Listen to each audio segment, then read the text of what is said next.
জানেন তাদের সমস্যা এই সমস্যা যদি আমাদের তরফ থেকে হয় যে আমরা এই সমস্যা কিছু সমাধান আপনাদের দিতে পারি, তাহলে এটা তো আমাদের জানতে হবে যে বাচ্চাটা পড়াশোনা করে কিনা, আমরা যে পাঠ্যক্রম স্কুল থেকে যেগুলো দেওয়া হয় সেটা সম্পর্কে তারা বাড়িতে অনেক কাজ করে, কিভাবে সময় কাটায়। আপনাদের নিজের বাচ্চাকে আপনাদের নিজেরই দেখতে হবে। আমি বলি, যখন আপনি আপনার একটা ছাত্রকে আপনার বাচ্চাকে স্কুলে ভর্তি করালেন, তখন কিন্তু আপনি নিজেও সুন্দর সুন্দর বক্তব্য রাখলে আমার খুব পছন্দ হয়েছে। তোমরা শিকড়টা গড়লে সবাই স্কুল একা রয়েছে। আমরা চাই ভিতটা যদি শক্ত হয় তাহলে তোমরা অনেক অনেক উঁচুতে উঠতে পারবে। যদি তোমার মায়েদের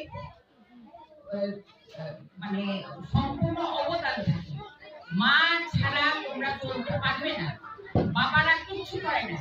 আমার ছেলেরা কোন ক্লাসে পড়তো, কি করতো, আমার হাজবেন্ড একদিন বলতে পারেনি যে আমার কোন ছেলে কোন ক্লাসে পড়তো। সম্পূর্ণ আমাকে নিজে হাতে সবকিছু করতে হয়েছে। আমার বড় ছেলে ডাক্তার, তোমাদেরকে বলি তোমরা ওরকমভাবে পড়াশোনা করবো যে তোমাদের অ্যাম্বিশন হবে যে আমি ডাক্তার হব, আমি ইঞ্জিনিয়ার হব, আমি বিদেশে পড়াশোনা করবো, এরকম তোমাদের অ্যাম্বিশন হোক। আমি দোয়া করি তোমাদের জন্য। আজকের দিনে তোমাদের আচরণ যেন একটা নৈতিকতার আদর্শ, একটা আদর্শ এই আদর্শ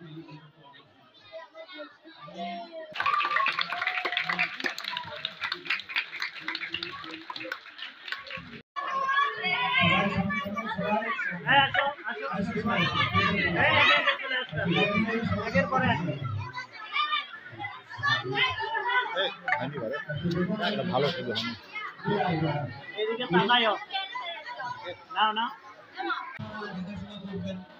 আসবেন।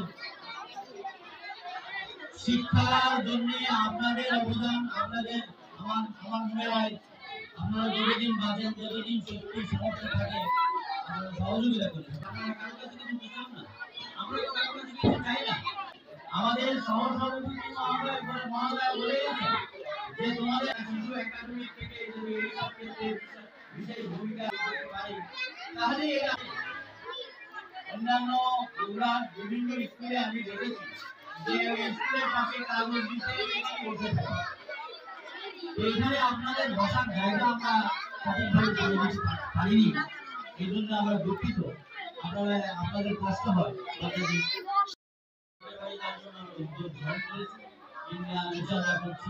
আপনাদের অসুবিধা